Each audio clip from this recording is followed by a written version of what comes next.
Isso mesmo.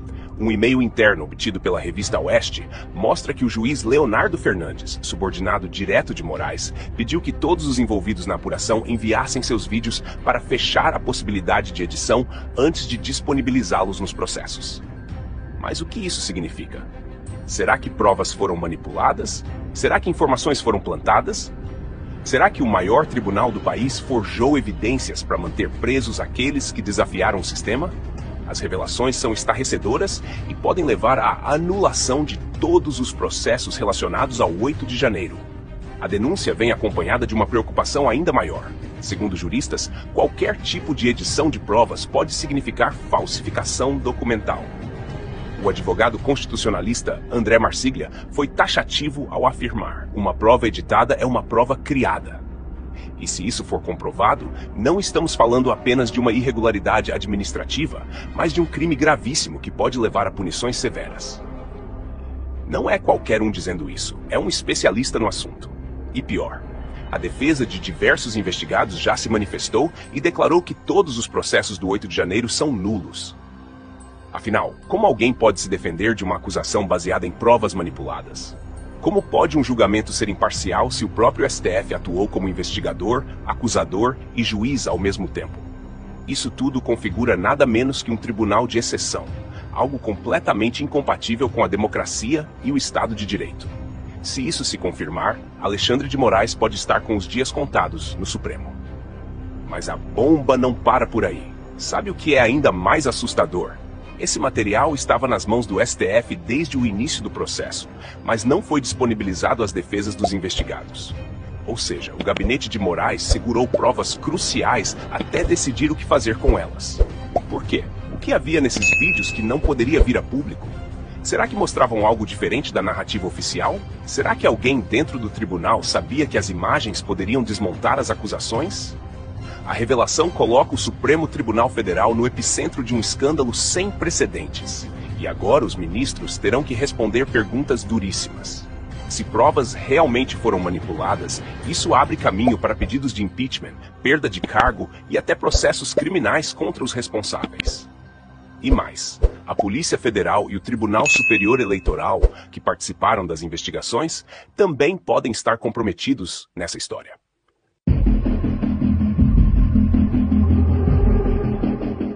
O que aconteceu com Felipe Martins é uma das maiores barbaridades já vistas na história recente do Brasil. Um ato de injustiça escancarada, uma perseguição sem precedentes que atenta diretamente contra os direitos humanos e o Estado de Direito. A revelação é estarrecedora. Alexandre de Moraes sabia exatamente onde Felipe Martins estava por meses. E mesmo assim, mandou prendê-lo com uma justificativa absurda e sem fundamento. Documentos sigilosos agora revelam que desde outubro de 2023, Moraes já monitorava a localização do ex-assessor internacional de Jair Bolsonaro. E mesmo tendo todas as informações em mãos, decidiu decretar sua prisão com base em uma narrativa completamente fabricada. Mas por que isso aconteceu? Qual o verdadeiro objetivo dessa perseguição? A resposta é chocante e revela um padrão de abuso de poder jamais visto. A pergunta que não quer calar é: se Moraes já possuía a geolocalização de Felipe Martins há meses, como pode justificar sua prisão sob a alegação de uma viagem aos Estados Unidos? Essa é uma contradição gritante que expõe o grau de manipulação que tem dominado as decisões da Suprema Corte. E não é só isso. Documentos revelados mostram que o próprio STF, a Polícia Federal e até a Procuradoria-Geral da República sabiam da verdade. Eles tinham conhecimento de que Felipe Martins nunca saiu do Brasil, mas deixaram que ele fosse preso assim mesmo. Isso significa que houve uma construção deliberada de uma narrativa falsa para justificar sua detenção. Isso é crime. Isso é tortura judicial, perseguição política e um atentado direto contra o Estado Democrático de Direito. E se fizeram isso com ele, quem mais pode estar sendo vítima desse mesmo esquema? O ministro do Supremo, Alexandre de Moraes, acompanhava a localização do ex-assessor internacional de Jair Bolsonaro 3 meses antes de prendê-lo. Decisões do ministro, agora em sigilo, mostram que o magistrado possuía informação de geolocalização de Martins desde outubro de 2023. De acordo com a reportagem, em 24 de outubro daquele ano, Moraes expediu ofícios às operadoras de telefonia Vivo e TIM e também ao aplicativo de transporte Uber para obter o paradeiro de Martins. Procurado por Oeste, o gabinete do ministro não se manifestou sobre por que mandou prender o Felipe Martins com base na viagem aos Estados Unidos, se tinha desde outubro dados referentes à localização dele no Brasil havia 3 meses. O Christian disponibiliza os documentos, os despachos, as decisões do ministro, em que ele pede a quebra do sigilo ali telefônico do Felipe Martins do ano de 2022 e 2023. Ou seja, 2022 teria sido, o final ali, dezembro de 2022, teria sido a data que ele teria, em tese, viajado aos Estados Unidos. Mas como a gente acompanha pela documentação, o ministro já tinha tudo em mãos em relação aos deslocamentos de Felipe Martins. Agora fica claro, ainda mais claro, que o Alexandre de Moraes sabia onde o Felipe Martins estava. Ou seja, prendeu porque quis, não foi por causa da viagem. Augusto. Essa história do Felipe Martins é uma das, repito, mais torpes conhecidas no mundo e não tem fim. Bom, o ministro Alexandre de Moraes está mentindo. A justiça que ele representa está mentindo para manter ainda, sob meia liberdade, que é o que ele inventou, uma das invenções, ele continua usando tornozeleira. É inacreditável, ele não viajou. O que falta apresentar, como prova, não devia apresentar nenhuma. Quem tem de provar a culpa é o acusador. Ele apresentou todas as provas e, por escolher como advogado o nosso desembargador Sebastião Coelho, ele acrescentou mais um motivo para perseguições. Vão esclarecer o caso do nome falso, a viagem que ele aparece como Felipe. Alguém atuou, da Polícia Federal, provavelmente. E isso vai ser descoberto. Isso só perdeu completamente o juízo, e a vergonha. A própria PGR sabia da geolocalização do Felipe Martins, a Polícia Federal sabia, o Alexandre de Moraes sabia, todos eles sabiam que o Felipe não tinha saído do Brasil, como se ele tivesse cometido um crime se ele tivesse saído, e mesmo assim ele foi preso. Isso atenta diretamente contra os direitos humanos globais. Aí já saiu da esfera da censura. Vejam bem, já é outro caminho contra os direitos humanos de uma maneira geral no mundo. Ou seja, o Alexandre de Moraes ele fica abrindo leques e mais leques contra ele próprio. A denúncia já está sendo chamada por juristas de um dos atos mais torpes já registrados no país.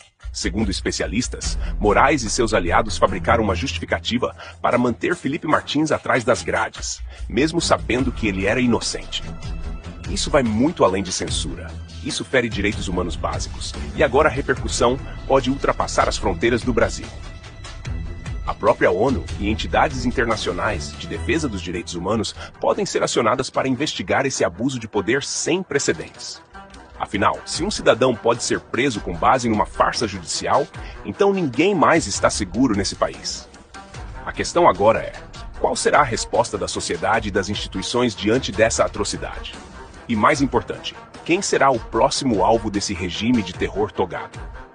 O cerco está se fechando e Alexandre de Moraes está cada vez mais cercado pelas próprias contradições. Até quando ele conseguirá sustentar essas decisões absurdas sem enfrentar as consequências? As denúncias já estão circulando e o clamor por justiça está crescendo a cada dia. Será que a sociedade aceitará calada esse tipo de abuso? Será que o Congresso ou mesmo tribunais internacionais irão agir? Uma coisa é certa, esse escândalo está longe de terminar e a pressão só tende a aumentar. O Brasil e o mundo estão de olho. O Brasil está diante de um momento decisivo. Se a denúncia for confirmada, isso pode levar à maior crise da história recente do judiciário. Afinal, se um ministro do STF está envolvido na adulteração de provas, como confiar no sistema de justiça? Como acreditar que julgamentos são justos e imparciais? O Congresso Nacional pode ser pressionado a agir, e a sociedade já começa a cobrar respostas. O que vai acontecer com Alexandre de Moraes? Ele será investigado? Poderá perder o cargo? Vai responder criminalmente? A pressão está aumentando e essa história ainda pode tomar proporções gigantescas. Compartilhe essa notícia no máximo de grupos do Zap que você puder. Vamos ajudar o Felipe Martins, que está sendo brutalmente